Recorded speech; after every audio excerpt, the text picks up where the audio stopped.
Dieu, que sa grâce déborde encore dans ta vie, sur ta vie en ce matin. Que ton cœur puisse déborder de foi pour recevoir la parole de Dieu en ce matin. Que sa vie puisse encore déborder en toi en ce matin. Tu peux élever la voix et commencer à prier. Tu peux prier pour que sa grâce déborde encore. Que sa grâce déborde encore dans ta vie. Que sa grâce déborde encore en ce lieu. Que sa grâce déborde encore dans cette église.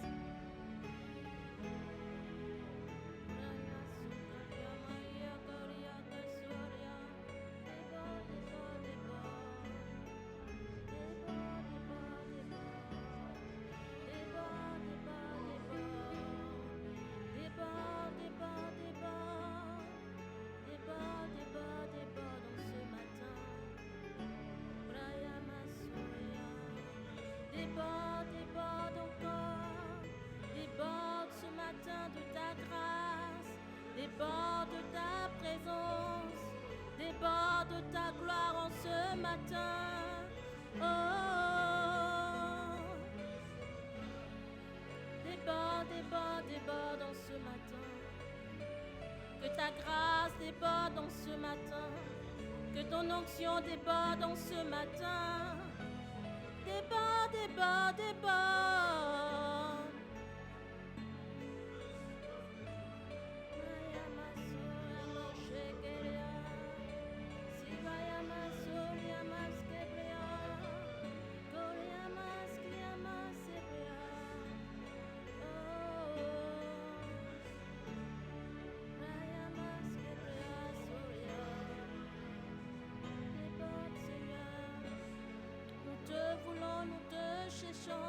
Nos âmes soupirent, nos cœurs soupirent après toi, Seigneur.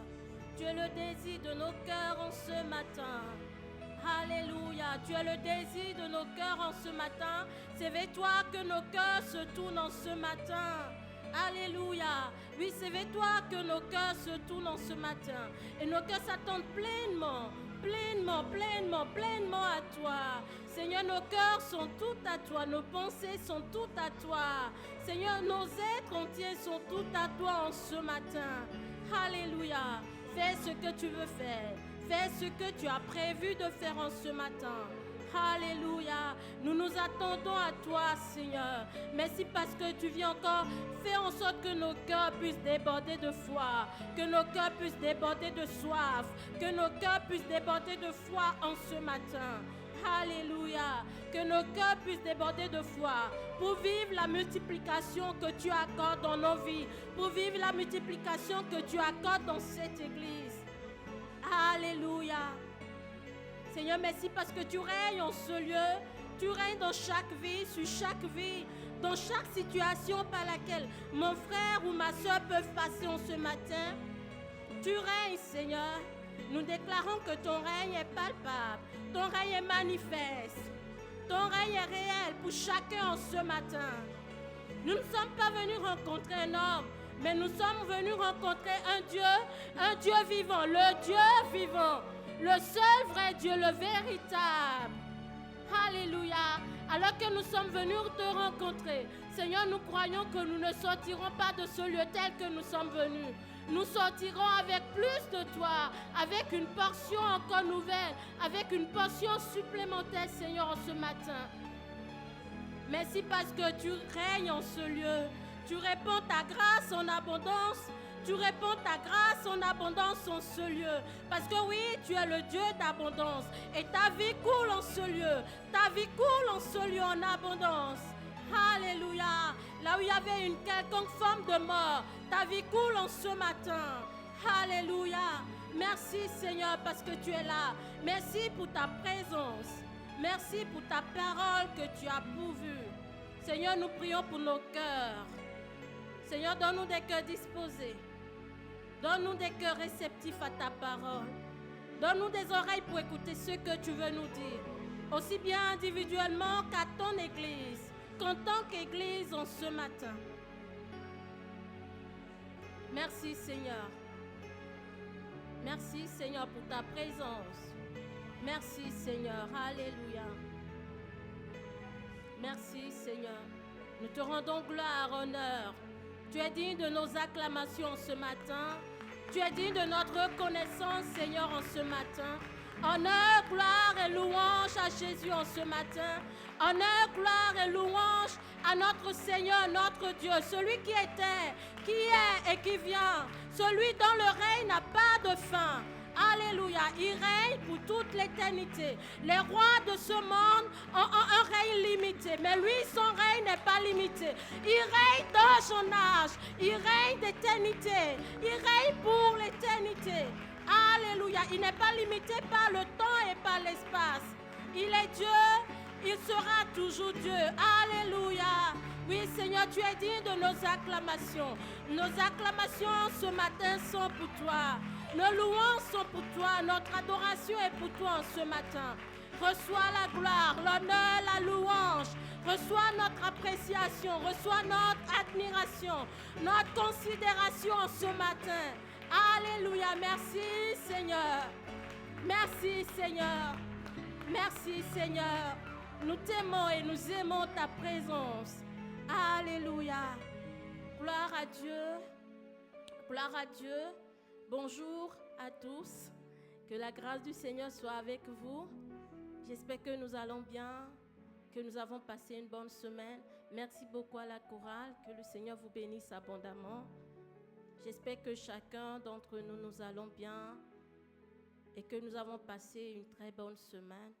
Alors je rends grâce au Seigneur qui nous accorde encore de pouvoir nous réunir ce matin pour lui offrir un culte, pour pouvoir l'adorer ensemble en tant que communauté. Je bénis le Seigneur pour nos responsables, pour nos leaders, le CP, toute l'équipe du CP. Que le Seigneur vous bénisse abondamment. Et je bénis le Seigneur pour chacun d'entre vous. Je suis bénie de vous avoir comme frères et sœurs. Que le Seigneur vous bénisse abondamment en ce matin. Amen. Je bénis aussi particulièrement le Seigneur pour la vie du responsable, qui est aussi mon mari. Je n'ai pas l'habitude de le faire, mais je réalise récemment la grâce que j'ai de l'avoir. C'est une grâce d'avoir un homme qui sait te pousser. Et même lorsque toi-même tu traînes parfois les pas, mais un homme qui sait te pousser, parce qu'il croit que Dieu a mis des choses en toi. Je bénis le Seigneur pour sa vie. Que Dieu te bénisse abondamment. Amen. Alors nous allons passer à l'essentiel. Nous sommes là pour écouter le Seigneur. Et je prie que le Seigneur puisse parler à chacun d'entre nous selon ses réalités dans tout ce qui sera dit, que chacun puisse entendre le Seigneur lui parler en ce matin. Et ce matin, nous allons nous entretenir dans un texte tiré de Luc 9, 10 à 17.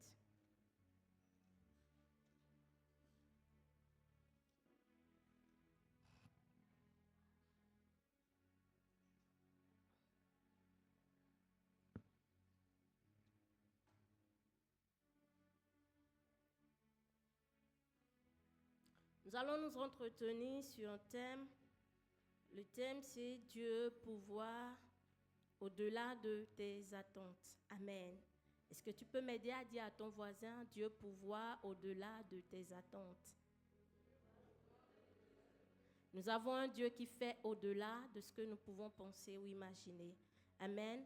Nous allons prendre nos Bibles dans le livre de Luc, au chapitre 9, du verset 10 à 17.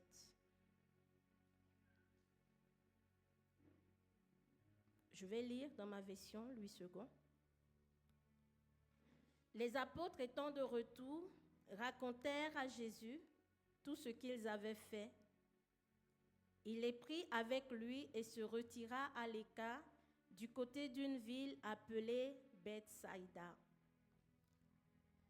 Les foules l'ayant su, le suivirent, et Jésus les accueillit et il leur parlait du royaume de Dieu. Il guérit aussi ceux qui avaient besoin d'être guéris.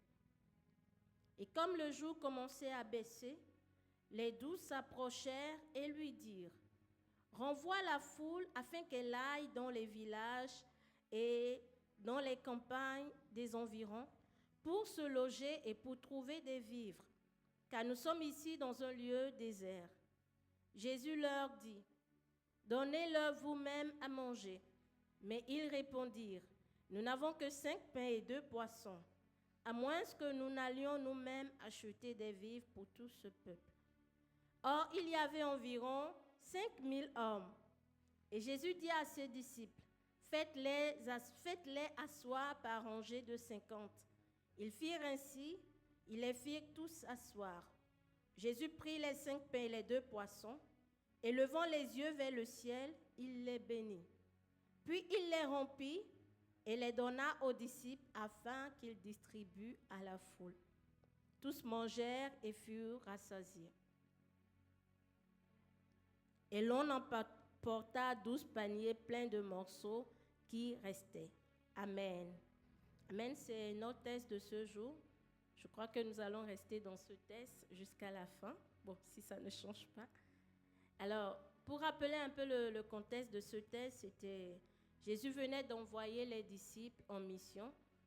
Il les a envoyés 2 à 2 et il les a donné l'autorité, le pouvoir de guérir les malades, de chasser les démons.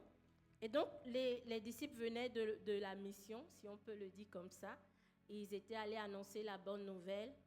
Et à leur retour, Jésus va leur demander de pouvoir se retirer à l'écart. J'aime beaucoup la version qui dit « Il les amena dans un endroit isolé, désert, du côté de Bethsaïda, pour être seul avec eux. » D'autres versions disent « Il les amena loin des gens. » Donc, les disciples venaient d'accomplir un grand exploit, parce que la Bible dit qu'ils ont guéri les malades, ils ont chassé les démons. Mais alors qu'ils reviennent de cet exploit, ils retournent au pied du Maître. Et c'était comme, c'est un temps de retraite avec Jésus, pas c'est comme.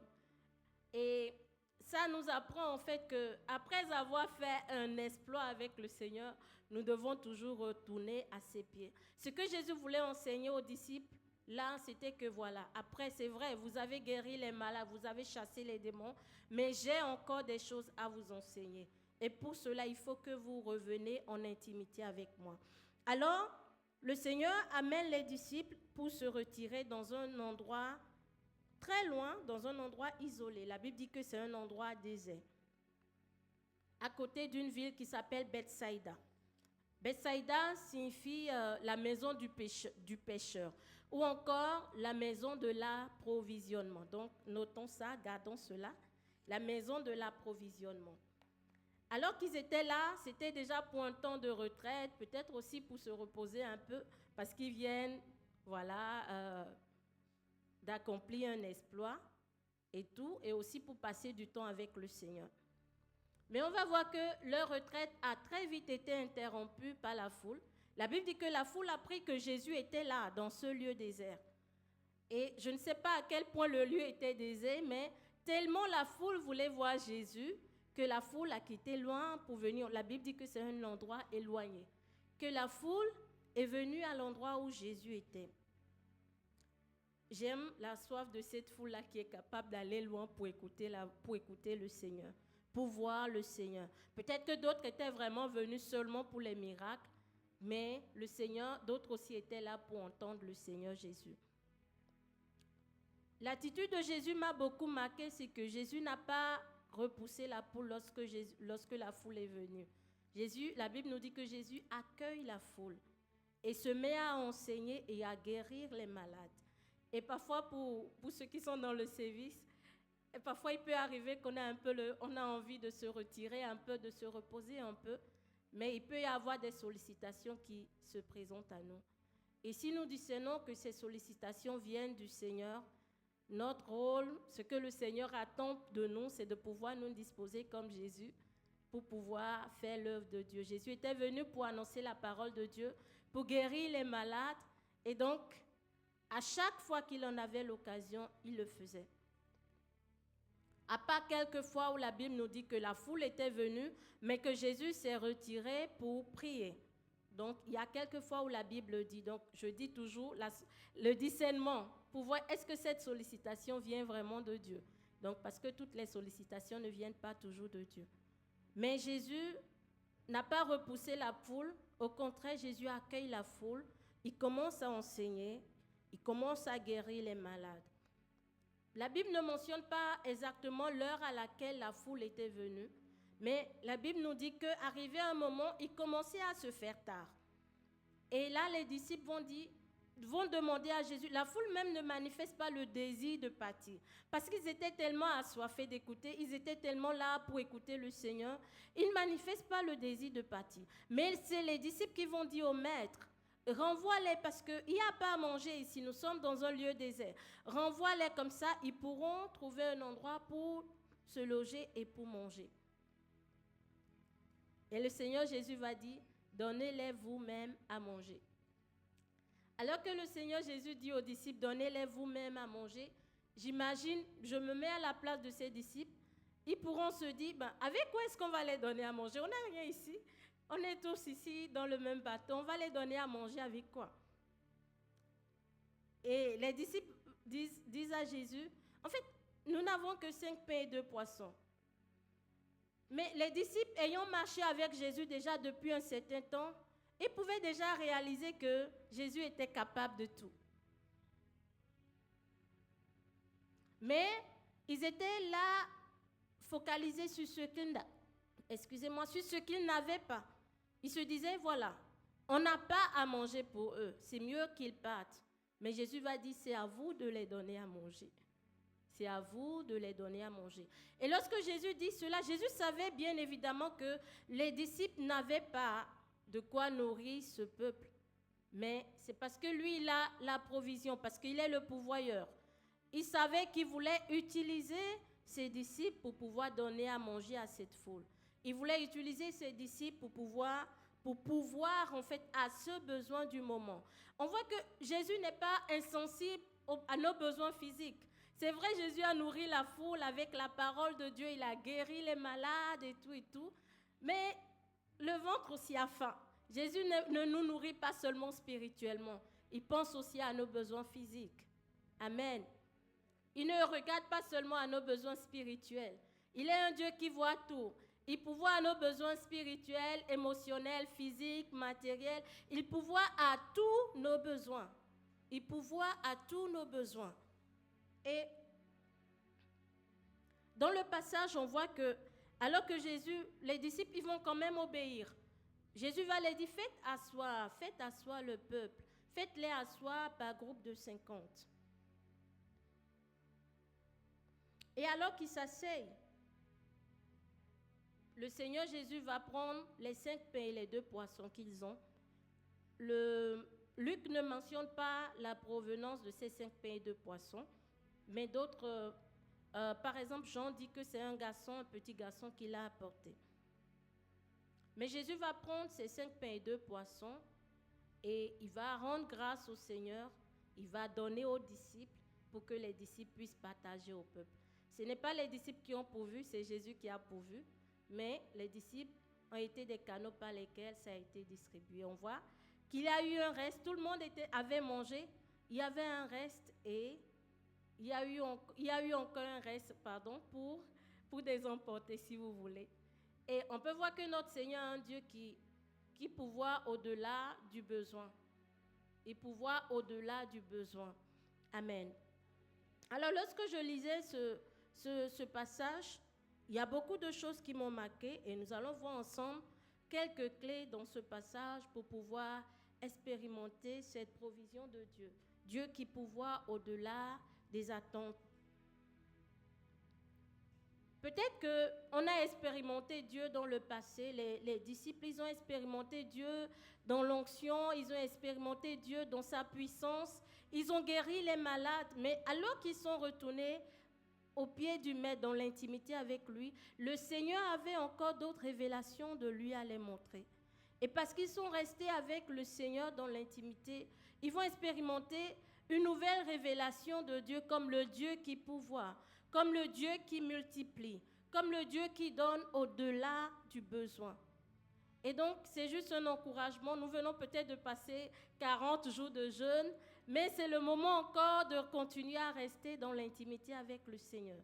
Parce qu'il y a encore d'autres facettes de Dieu que Dieu veut nous montrer. Il y a encore d'autres révélations de lui qui veut nous faire expérimenter avec lui. Alors, restons dans l'intimité avec le Seigneur. Restons au pied du Maître. Il y a encore de nouvelles choses que nous pouvons expérimenter avec le Seigneur.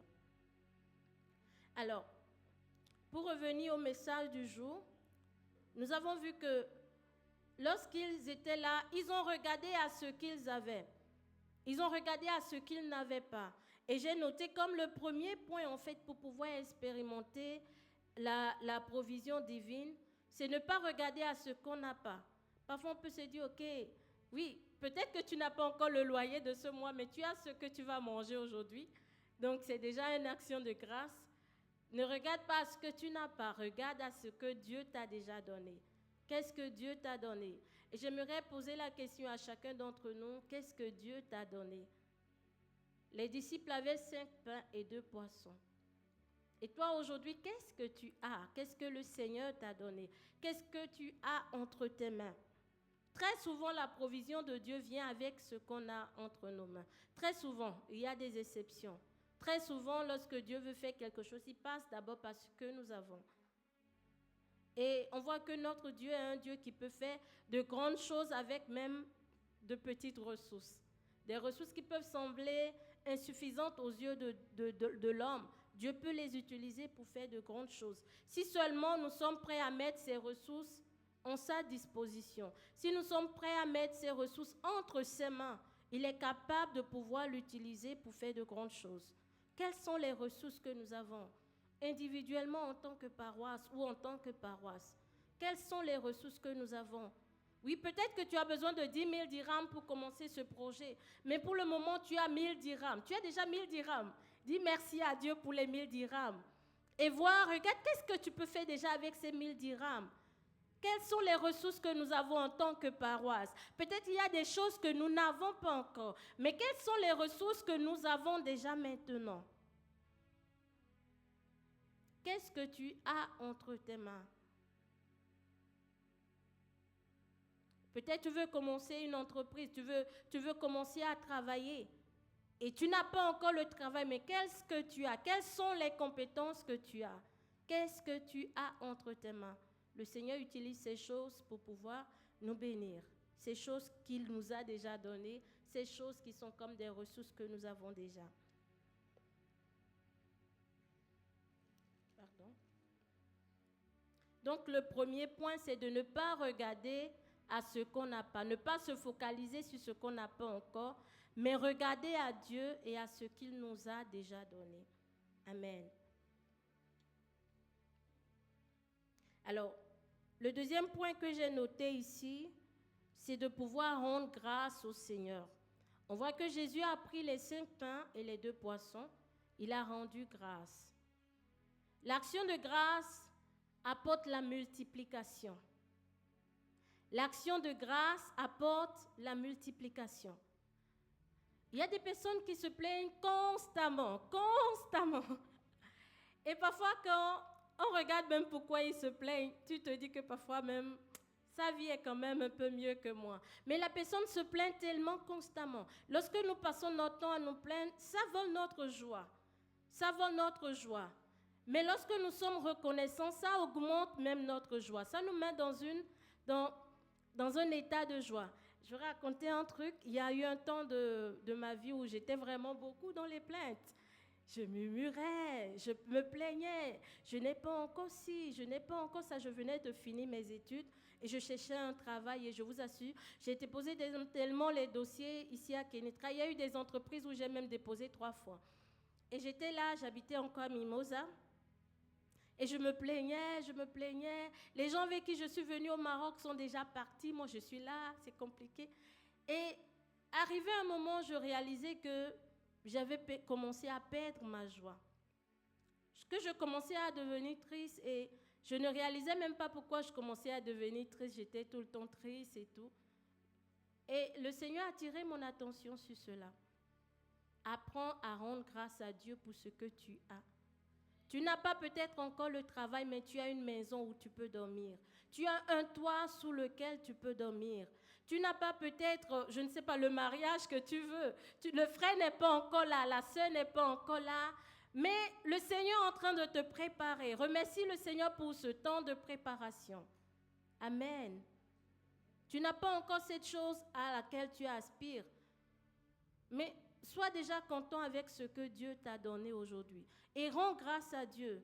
Dis au Seigneur, oui, je sais que ça ne veut pas dire qu'on se complaît dans ce qu'on a. Oui, il faut chercher plus, aspirer à plus. On a parlé de ça. Notre Dieu est un Dieu qui peut plus, au-delà plus. Il y a toujours plus en lui pour nous. Mais le fait d'être content, le fait d'être reconnaissant pour ce que Dieu nous a donné, ça nous amène à pouvoir expérimenter le plus de Dieu pour nous. La Bible va dire que celui qui pense qu'il n'a rien, le Seigneur va même enlever ce qu'il a. Ça veut dire que même celui qui pense qu'il n'a rien, il a quand même quelque chose. Juste que c'est lui qui ne voit pas ce qu'il n'a pas. Que le Seigneur nous aide à être des hommes reconnaissants. Des hommes qui ne nous focalisons pas sur ce que nous n'avons pas, mais qui savons regarder à Dieu et à ce que Dieu peut faire avec ce qu'il nous a donné. Et le troisième point que j'ai mis là, que j'ai noté, c'est suivre l'instruction de Dieu. Dans ce cas, l'instruction divine, c'était que les disciples puissent faire asseoir le peuple par groupe de 50. Parfois, l'instruction de Dieu, ça peut sembler tellement fou aux yeux des hommes. Bon, vous n'avez pas à manger, puis vous mettez la table, pourquoi? Je pense qu'on a déjà tous entendu l'histoire de cet homme de Dieu qui est un orphelinat et qui souvent, il ne demande pas à manger, mais il a demandé un jour aux enfants de pouvoir mettre la table pour manger. Il n'y avait rien à manger ce jour à l'orphelinat et ça peut sembler fou. Ça peut sembler tellement fou aux yeux des hommes, mais ma Bible me dit que la folie de Dieu est plus sage que les hommes. Ma Bible me dit que la folie de Dieu est plus sage. Parfois, il arrive que les instructions que Dieu nous donne dans une situation, ça semble tellement fou. Je parlais tout à l'heure de cette période où c'était compliqué. Je venais de finir mes études et là, le Seigneur me donne comme instruction de demander à mon papa de ne plus m'envoyer de l'argent. Tu comptes sur quoi, la sista? Je me suis dit, est-ce que c'est vraiment le Seigneur qui me communiquait cela? Est-ce que ça vient vraiment de Dieu? Je vous assure, ça a pris des mois et des mois. Mais je vous assure, lorsque j'ai obéi, 2-3 mois après, j'ai eu un travail. 2-3 mois après, j'ai eu un travail. Ça semblait tellement fou. Je me disais, c'est quoi? Est-ce que c'est vraiment Dieu? Je vais faire comment? J'ai un loyer à payer. Je fais comment quand je dis à papa de ne plus envoyer l'argent? Je n'ai pas Elsa Cosmétique comme maintenant. Je fais comment? Mais je vous assure que pendant ce temps, le Seigneur a tellement pourvu à mes besoins. Et au-delà de mes besoins, il m'utilisait même pour être une source de bénédiction pour d'autres personnes. Alors que j'étais sans travail, sans bourse, donc j'avais fini mes études. Et on a un Dieu vraiment vivant. Donc ce dont je suis en train de parler, c'est des choses que j'ai expérimentées personnellement. L'instruction de Dieu. Quelle est l'instruction que le Seigneur te donne dans cette situation où tu es? Parfois, nous sommes tellement focalisés sur le problème qu'on a du mal à entendre ce que le Seigneur veut nous communiquer. On a du mal à entendre l'instruction de Dieu. Parfois, il arrive qu'on veut tellement chercher à résoudre la solution avec nos propres moyens. Les disciples pouvaient dire, la seule solution ici, c'est peut-être que nous-mêmes, on quitte quand Jésus lui a dit de donner à manger à la foule. La solution, c'est qu'on quitte pour aller chercher à manger et ramener pour donner à la foule. Mais le Seigneur avait un autre plan. Et lorsque nous nous retrouvons devant des situations, nous devons demander à Dieu, quel est le moyen? Quel est le moyen que tu as prévu pour que je puisse sortir de cette situation? Alors, l'exemple que j'ai donné, n'allez pas appeler vos parents si vous n'êtes pas convaincus de le faire. Ça va être compliqué pour vous, ce n'est pas moi. Alors ça, c'était moi, c'était l'instruction que j'ai reçue, c'était mon cas personnel particulier. Donc c'était ça. Et pendant ce temps, quand nous traversons les moments de difficulté, il arrive que notre connexion avec Dieu s'embrouille parce que nous sommes tellement focalisés sur le problème. Et nous avons du mal à fixer nos yeux sur Dieu. Nos yeux sont tellement fixés sur le problème, sur la difficulté, qu'on a du mal à voir Dieu. Mais quelqu'un pouvait dire, si une situation me vole mon attention, ça veut dire que je suis en train de passer à côté. Quelles que soient les saisons, la situation par laquelle je dois passer, mes yeux doivent toujours être fixés sur Dieu. Mes yeux doivent être toujours fixés sur Dieu. Et j'aimerais encourager quelqu'un ce soir. Arrête de regarder aux soucis, arrête de regarder à ce problème et lève les yeux, regarde au Seigneur. Regarde à ce Dieu-là qui sait pouvoir, qui sait multiplier, qui sait frayer un chemin comme nous l'avons chanté. Regarde à ce Dieu-là qui peut tout, qui peut au-delà de tes pensées. Et regarde dans le passé comment ce Dieu-là t'a déjà secouru. Je partageais mon témoignage et après j'ai vécu des situations, mais à chaque moment, je réalise tellement combien j'ai expérimenté la grâce de Dieu, la provision de Dieu. Il y a certaines situations qui arrivent où je suis tellement calme, je ne sais pas comment ça va se passer, mais je sais que ça va se passer. Je sais que le Seigneur va frayer un chemin.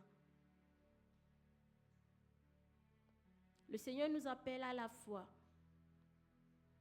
Parfois, c'est bien beau quand on est ici, on chante, Dieu fraye un chemin, on chante, on prie même et tout. Mais après, quand on sort, on est devant la situation. C'est Dieu qui sait comment chacun réagit. Mais le Seigneur nous appelle à nous élever encore, à élever notre niveau de foi, à croire que Dieu est capable de tout, que rien ne lui est impossible. Suivre l'instruction de Dieu.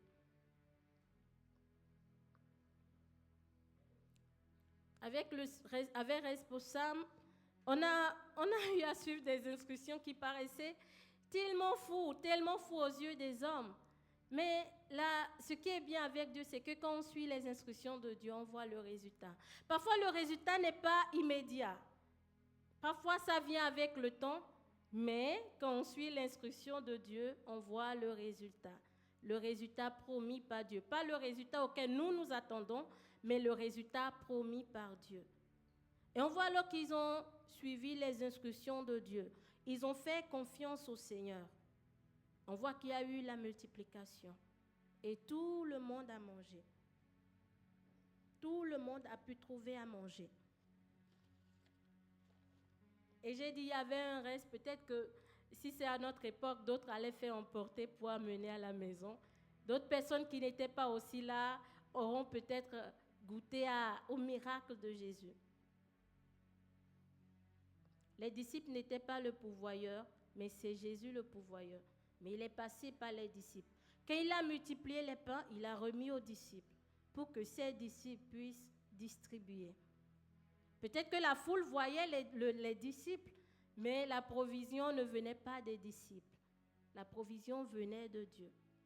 Et donc, il peut y arriver que Dieu nous mette dans des positions où nous devons être des sources de bénédiction pour d'autres personnes.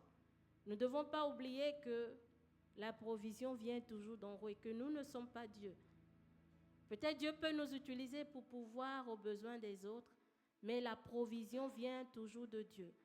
Peut-être c'est nos parents qui nous envoient de l'argent, mais la provision vient toujours de Dieu. C'est Dieu qui donne aux parents pour que les parents puissent distribuer aux enfants, comme les disciples. La provision vient toujours de Dieu. Et donc pour cela, nous devons toujours garder les yeux sur Dieu. Pas sur nos parents, pas sur l'oncle, pas sur la tante qui peut nous amener, qui peut nous envoyer 10 chiffres. Mais sur Dieu, parce que c'est lui le pourvoyeur. C'est lui notre pourvoyeur. J'ai noté, il faut aussi s'attendre à Dieu. Parce que la provision peut venir peut-être d'une manière où on ne s'attendait pas. La Bible nous dit qu'il y avait 5000 hommes, sans compter les femmes et les enfants. Mais l'évangile de Jean nous dit que les 5 pains et les 2 poissons sont venus par un petit garçon. La Bible dit que Dieu utilise les choses faibles pour confondre les choses fortes. Parfois, il arrive qu'on est dans des situations, on se dit que la solution va venir de par ce chemin. Mais Dieu a prévu autrement. Dieu est capable d'utiliser n'importe qui pour te bénir. Parfois, on se dit que non, c'est quand c'est l'argent, on a besoin de l'argent. Mais parfois, ce n'est pas l'argent, Dieu peut te donner des gens. Dieu peut te donner des gens qui peuvent te faire accéder à des endroits où l'argent même ne peut pas te faire accéder. Désolée si je vais parler beaucoup de moi aujourd'hui. Ce n'est pas dans mes habitudes, mais bon, supporter aujourd'hui. Je me rappelle alors qu'on préparait le mariage. On était là, c'était pendant la Covid. Les frontières étaient fermées. On priait pour que Dieu fraye un chemin. On priait, on priait, on priait, on priait. On s'attendait à Dieu parce que les frontières sont fermées. Je n'avais pas de papier, ni passeport, ni carte séjour. Donc on s'attendait à Dieu. On ne savait pas quand est-ce que ça allait se faire. On priait juste. Et il y avait un couple pastoral béninois. Je suis du Bénin, pour ceux qui ne le savent pas, qui était au Maroc pour une mission. La femme était à l'ambassade du Bénin et le mari était pasteur. Ils étaient venus ici prêcher un dimanche, je ne les connaissais pas, même si pendant la prédication, qu'il s'est dit qu'il était béninois. Et après, je suis allée juste le saluer comme mon compact et tout. À l'époque, j'étais encore à la trésorerie et je devais servir le pasteur après et son épouse après le culte. Et en même temps, il y avait un groupe de sœurs qui m'avaient aussi invité à un agapé. Et je voulais déléguer le service pour aller à l'agapé parce que j'avais envie de... C'était pendant la Covid, tout le monde était enfermé à la maison. Donc c'est le moment de se retrouver avec les autres, ça fait du bien. Mais le Seigneur me dit, tu restes là. Et c'était difficile parce que je voulais vraiment être avec les sœurs. Mais je suis restée, j'ai fini et quand on finissait... En tout cas, je ne sais pas comment la discussion est arrivée. Je pense que c'était le pasteur Camille qui a commencé la discussion sur le mariage. Et bref, la connexion s'est faite à ce moment. Pour faire courte l'histoire, parce qu'il ne reste pas assez de temps. Mais la connexion avec ce couple s'est faite à ce moment.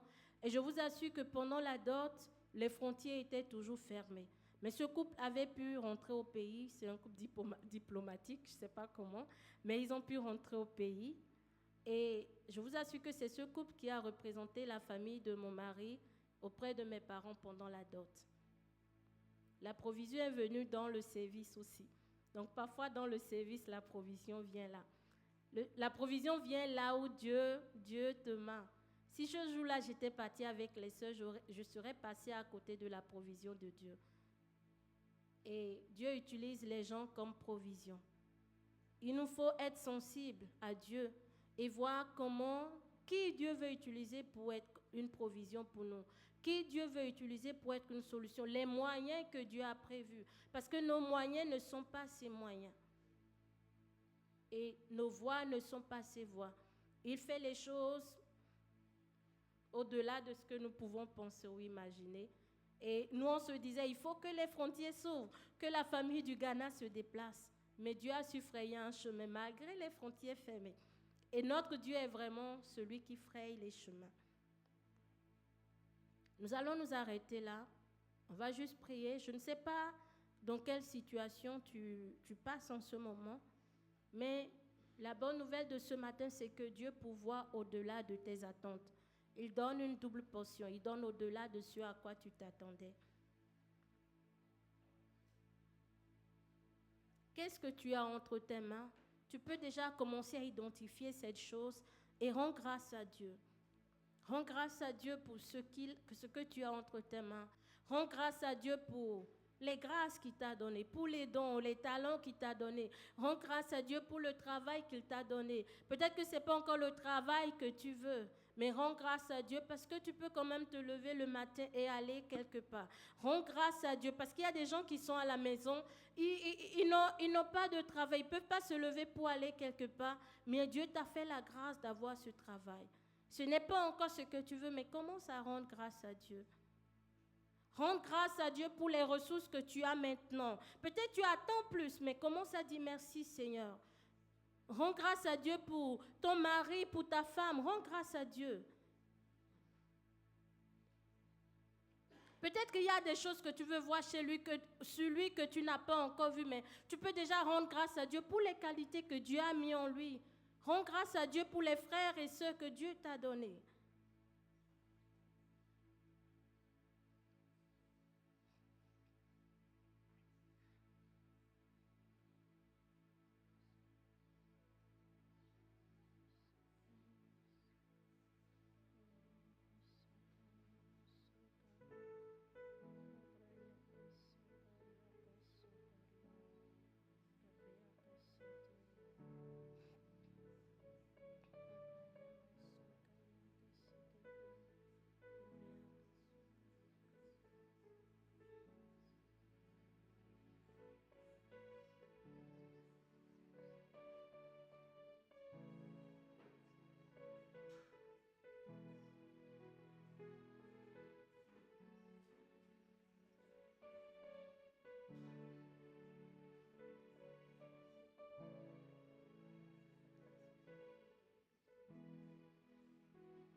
Peut-être qu'il te manque des dossiers pour finir ta carte séjour. Rends grâce à Dieu pour les dossiers qui sont déjà là. Notre Dieu aime la reconnaissance. Notre Dieu aime la reconnaissance. Notre Dieu aime la reconnaissance. Arrête de te focaliser sur ce que tu n'as pas encore et regarde, focalise-toi sur Dieu, que ton focus soit sur Dieu. En ce matin, pas seulement en ce matin, mais que ton focus soit sur le Seigneur. Regarde à Dieu qui peut faire beaucoup, qui peut faire de grandes choses avec de petites ressources.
Et regarde à Dieu qui pourvoit.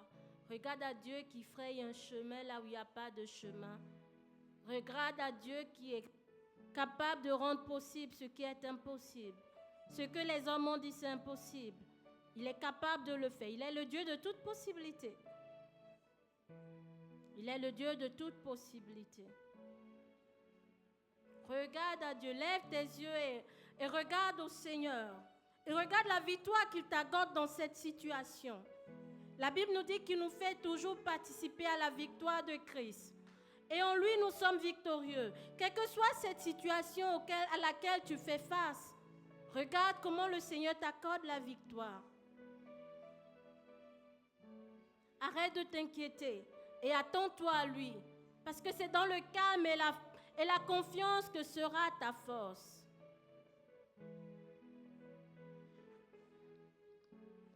Merci Seigneur parce que tu es le Dieu qui pourvoit. Tu pourvois à nos besoins spirituels, émotionnels, physiques, matériels, financiers, aux besoins de ton Église sous toutes ses formes. Merci Seigneur. Nous voulons rester connectés à toi, nous voulons rester à tes pieds pour recevoir tes instructions, afin de pouvoir expérimenter ta provision dans chaque domaine de nos vies. Dans chaque domaine de nos vies, nous voulons expérimenter ta provision. Accorde-nous la sensibilité à toi, la sensibilité à ta voix pour suivre tes instructions, pour écouter tes instructions et pour suivre tes instructions, afin d'expérimenter ta provision, la victoire que tu nous accordes, Seigneur. Et je déclare que, en ce matin, que mon frère va vivre ta provision. Qu'en ce matin, le Seigneur pourvoit au-delà de ses attentes, au-delà de nos attentes, au-delà des attentes de l'Église. Que le Seigneur le fait. Il le fait pour sa gloire, pour que nous puissions le connaître et que nous puissions le témoigner, pour la gloire de son nom. Alléluia. Merci Seigneur Jésus. Que le Seigneur vous bénisse.